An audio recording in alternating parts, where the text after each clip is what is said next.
We,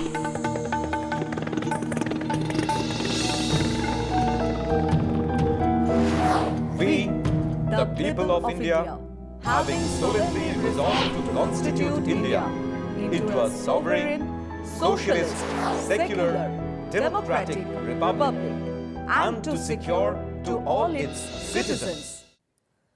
শুরু করলাম আজকের চতুর্থ স্তম্ভ। আমি সুচন্দ্রিমা, নমস্কার। ভারতবর্ষের গণতন্ত্র নিয়ে, নির্বাচন নিয়ে হাজার ঠাট্টা, হাজার মশকরার পরেও এখনো অবশিষ্ট গণতন্ত্র নিয়ে আমাদের গর্ব করার জায়গা আছে বইকি। এখনো আমাদের দেশের নির্বাচনে অনেক টাকার খেলা, কোটি কোটি টাকার খেলা, অনেক ক্ষমতাসীন দলের গাজোয়ারি, অনেক বিক্রি হয়ে যাওয়া মিডিয়ার লাগাতার মিথ্যে প্রচারের পরেও মানুষ সরকার বদলে দিচ্ছেন। মানুষ দেশের সংবিধানকে মাথায় রেখেই দেশের গণতান্ত্রিক কাঠামো বজায় রাখার জন্যই ভোট দিচ্ছেন। সবটাই রসাতলে চলে যায়নি। না, মোদি, যোগী, শাহের হাজার ইচ্ছে সত্ত্বেও হয়নি। আরএসএস এর দীর্ঘ পরিকল্পনার পরেও হয়নি। হয়নি মানে কি হবে না? হয়নি মানে কি হওয়ানোর চেষ্টা চলছে না? চলছে। কিন্তু এখনো আমাদের সংবিধানের ওজনের থেকে সেই শক্তি, তাদের ষড়যন্ত্রের ওজন কম। তারা এখনো সফল হয়নি। তাই নির্বাচন এলেই সবচেয়ে দুর্বল দল, এক ব্যক্তি, এক নির্দল প্রার্থীও তার কথা বলেন। আর গদি মিডিয়া, বিক্রি হয়ে যাওয়া মিডিয়া, মেইন স্ট্রিম মিডিয়ার অবহেলা সত্ত্বেও তাদের স্বর শোনা যাচ্ছে। বহু আগে কমিউনিস্টরা, বামপন্থীরা বলতেন, নির্বাচন কেবল জেতা বা লড়াই নয়, নির্বাচন মানুষের সামনে মূল জরুরি বিষয়গুলো তুলে ধরারও এক ঠিকঠাক সময়। কোন জরুরি ব্যাপার? সেই 47 থেকে রুটি, কাপড়া, মাকানের কথা বলা হচ্ছিল, সেগুলোই। কারণ ক্ষমতাসীন দল বা বিরোধী দলগুলো মাঝে মধ্যে সেই ইস্যুগুলো থেকে মানুষকে সরিয়ে নিয়ে যায়, তুলে ধরে অন্য ন্যারেটিভ, অন্য ইস্যু। আর এসব আরো বেশি জরুরি হয়ে ওঠে নির্বাচনের সময়, যেমনটা আজও হচ্ছে। এসে গেছে উত্তরপ্রদেশের নির্বাচন। সবাই জানেন যে এই নির্বাচন 2024-এর নির্বাচনের আগেই দেশের আগামী রাজনৈতিক ছবি, দেশের আগামী রাজনৈতিক ভবিষ্যৎ নির্ধারণ করবে। 5 রাজ্যের নির্বাচনী প্রচারের দামামা বাজালেন স্বয়ং প্রধানমন্ত্রী। বেনারসে গেলেন, গঙ্গায় ডুব দিলেন, 55টা ক্যামেরায় তেনার এই হিন্দুপনাকে তুলে ধরা হলো। তিনি ওখান থেকে শিবাজি আর অরঙ্গজেবের প্রসঙ্গ তুলে নির্বাচনের সুর বেঁধে দিতে চাইলেন, অন্তত চেষ্টা করলেন।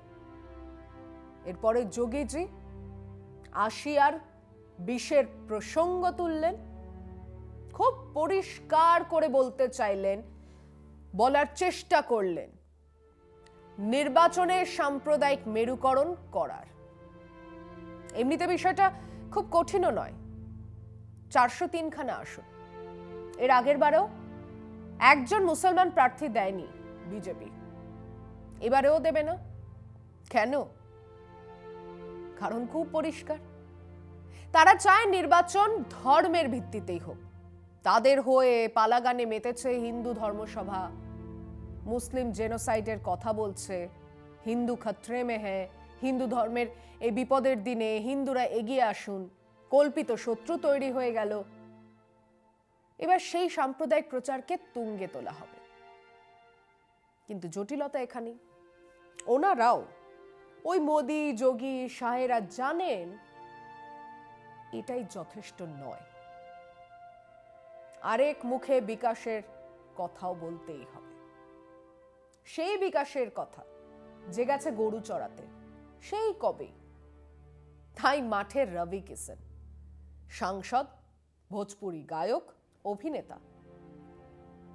গোরখনাথ মন্দির, রাম মন্দির, অযোধ্যা, নরেন্দ্র মোদীর হাঁটা চলা, যোগীর পুজো পাঠ সব নিয়ে গান। ইউপি মে সব্বা, সেখানে ভারত মাতা সিংহ বাহিনী।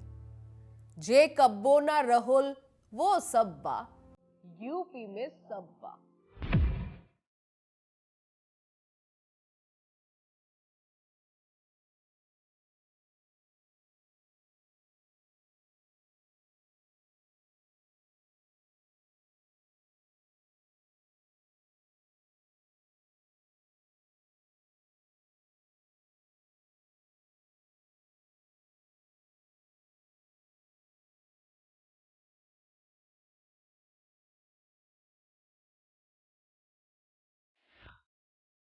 যা কখনো ছিল না এখন তাই হয়েছে। ইউপিতে সব কিছু হয়েছে, নল, পানি, রাস্তা, রেল, কারখানা সব হয়েছে। বেকারের চাকরি হয়েছে, স্কুলে পড়াশোনা হয়েছে। ইউপি মে সব্বা, ইউপি মে সব্বা। তিনি হাঁটছেন গেরুয়া পরে, স্যুট বুট পরে, আর হিসিস করে মনে করিয়ে দিচ্ছেন ইউপি মে সব্বা। রাতে গগলস পড়তে এর আগে দেখেছিলাম অঞ্জন দত্তকে, এবার দেখলাম রবি কিষেনকে। পেছনে অযোধ্যার রাত, মন্দিরে আলো, তিনি সামনে, চোখে গগলস, এবং শ্রীরামচন্দ্রের সামনে জয় শ্রীরাম বলে মনে করিয়ে দিলেন ইউপি মে সব্বা, এক রাম রাজ্যের কথা। কিন্তু তথ্য কি তাই বলছে? বলছি বিরতির পর। তথ্য কি বলছে? দেশের শিক্ষা তালিকায় সব থেকে তলায় এই উত্তরপ্রদেশ।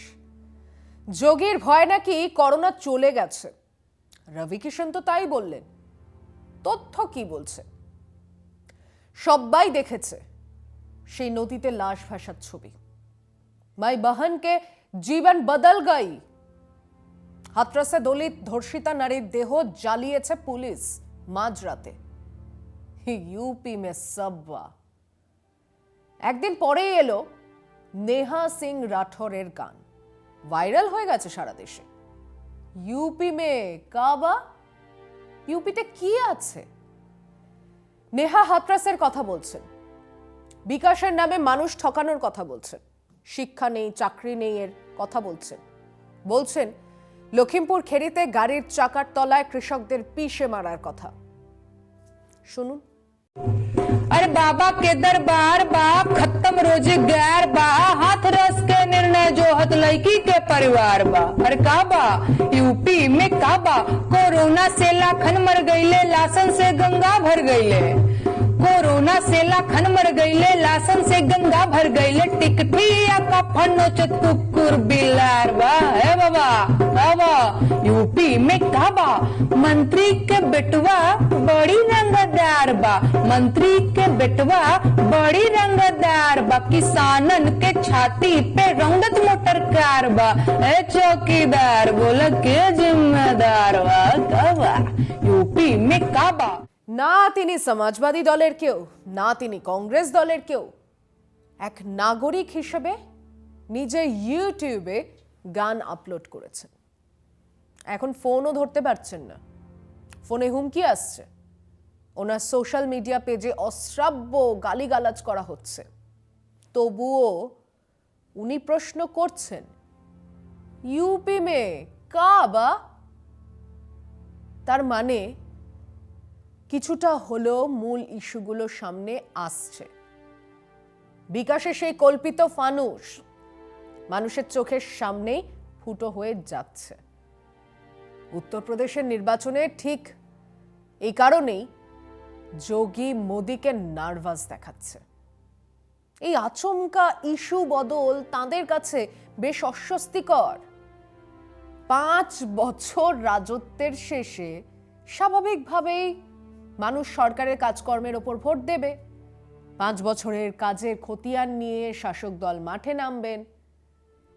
কিন্তু 5 বছরের বহু আগে মোদি যোগী বুঝেছেন তাহলে ভরাডুবি নিশ্চিত। গোদের ওপর বিস্ফোরা, কৃষক আন্দোলন আর করোনার ভয়াবহ ছবি। তাই কদিন বিকাশ বিকাশ চেল্লানোর পরে চেনা ছকে নেমে পড়েছেন তারা। ভাবতেই পারেননি যে তাদের সেট করা এজেন্ডা ক্রমশ তলিয়ে গিয়ে প্রবলভাবে সামনে এসে দাঁড়াবে 5 বছরের হিসেব।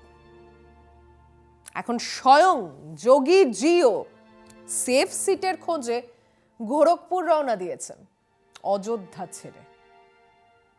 কিন্তু গোরখপুর কি সেফ সিট? সাধারণভাবে বলাই যায় গোরখপুর বিজেপির সেফ সিট। সাংসদ তাদের আদিত্যনাথ যোগী ওই আসন থেকে সাংসদ নির্বাচিত হয়েছেন, একবার নয় 3 বার।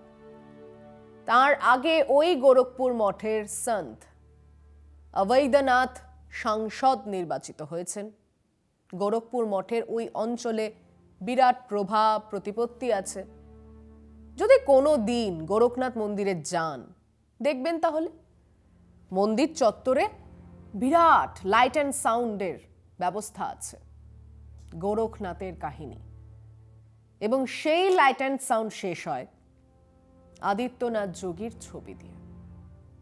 শিব বা গোরখনাথের ছবি ডিজলভ হয়ে আদিত্যনাথ যোগীর ছবি ভেসে ওঠে। মানুষ হাত জড়ো করে প্রণাম করেন। কাজেই মনে হতেই পারে গোরখপুর সেফ সিট। কিন্তু হ্যাঁ, এখানে কিন্তু আছে 2017-তে যোগীজি ভোটে দাঁড়াননি, প্রচারের মুখও ছিলেন না। তখন রাজ্য রাজনীতিতে মুখ রাজনাথ সিং, কেশব প্রসাদ মৌর্য, উমা ভারতী। নির্বাচনের পরে হঠাৎ করে এই হিন্দুত্বের পোস্টার বয়কে তুলে আনা হয়। তিনি সাংসদ পদ থেকে পদত্যাগ করে এমএলসি থেকে নির্বাচিত হন, মুখ্যমন্ত্রী হন। ঠিক এর পরেই গোরখপুরে তাঁর ছেড়ে দেওয়া সাংসদ আসনে বাই ইলেকশন হয়। সেখানে বিজেপি হারে। জিতে আসেন সমাজবাদী পার্টির প্রবীণ কুমার নিষাদ। মানে মঠ ছিল, যোগীজি রাজ্যের মুখ্যমন্ত্রী ছিলেন, তারপরেও সেখানে হারতে হয়েছিল। এই একবারই নয়, এর আগেও ইন্টারেস্টিং ঘটনা আছে, বলছি বিরতির পর ফিরে এসে। একটু পিছনে তাকাই। ত্রিভুবন নারায়ণ সিং কংগ্রেসের বড় নেতা ছিলেন। ইনি চন্দৌলি থেকে রামমোহন লোহিয়াকে হারিয়েছিলেন। বহু পরে এই বাংলার রাজ্যপালও হয়েছিলেন। 70-এ যখন কংগ্রেস ভাগ হলো, উনি ছিলেন আদি কংগ্রেসের নেতাদের সঙ্গে। সেই সময় উত্তরপ্রদেশে জনসংঘ, হিন্দু মহাসভা, আদি কংগ্রেস মিলে 1970-এ সংযুক্ত বিধান পার্টি তৈরি হয়। ত্রিভুবন নারায়ণ সিং হন মুখ্যমন্ত্রী। তিনি প্রথম মুখ্যমন্ত্রী যিনি এমএলএ বা এমএলসি ছিলেন না। তো তাকে 6 মাসের মধ্যে হয় এমএলএ বা এমএলসি হতেই হতো। তার জন্য সেফ সিট খোঁজা শুরু হলো। সেই সময় গোরখপুর মঠের প্রধান অবৈধনাথ গোরখপুরেরই মনিরাম বিধানসভার সদস্য ছিলেন, হিন্দু মহাসভার সদস্য। তিনি তার আসন থেকে পদত্যাগ করে সেই আসনে টিএন সিংকে ছেড়ে দিলেন। Safe seat. 1972-এ বাই ইলেকশনে কংগ্রেস থেকে দাঁড়ালেন আর কে দ্বিবেদী এবং সম্ভবত এই প্রথম বাই ইলেকশনে প্রচারে এলেন প্রধানমন্ত্রী ইন্দিরা গান্ধী। নেহেরু বেঁচে থাকতে বাই ইলেকশনে প্রচার করেননি। অন্যদিকে গোরখপুর মঠ দাঁড়িয়েছিল টিএন সিং এর পেছনে। সে যাই হোক, মুখোমুখি দুই নেতা, দুজনেই আবার সাংবাদিকও বটে। মুখ্যমন্ত্রী ত্রিভুবন নারায়ণ সিং হেরেছিলেন, বিরাট ভোটেই হেরেছিলেন। মুখ্যমন্ত্রিত্ব থেকে পদত্যাগও করতে হয়েছিল। মানে গোরখপুর যোগীজির সেফ সিট, এটা হলফ করে বলা যাবে না। তার উপর আপাতত সমস্যা, তিনি যে গোরখপুর সদর আসনে লড়ছেন সেখানে আগের বিজেপি বিধায়ক রাধামোহন দাস আগরওয়াল টিকিট পাননি। অখিলেশ যাদব বলেই দিয়েছেন উনি সমাজবাদী দলে আসলে তাঁকেই ওই আসনে দাঁড় করানো হবে, কাজেই সে এক সমস্যা। তারপর আছে ডক্টর কাফিল খান বৃত্তান্ত। আপনারা সবাই জানেন, নিজের পকেটের পয়সা খরচ করে শিশুদের জন্য অক্সিজেনের ব্যবস্থা করার পর যোগী সরকার তাকে জেলে পুরেছিল। সেই এপিসোড মানুষ ভোলেনি এবং 5 বছর রাজত্বের পরে ইউপির মানুষজনের প্রশ্ন তো আছেই, প্রশ্ন করছেনও, यूपी में काबा जिंदगी झंडवा फिर भी घमंडवा। আজ এ পর্যন্তই। ভালো থাকবেন, সুস্থ থাকবেন, শুভরাত্রি।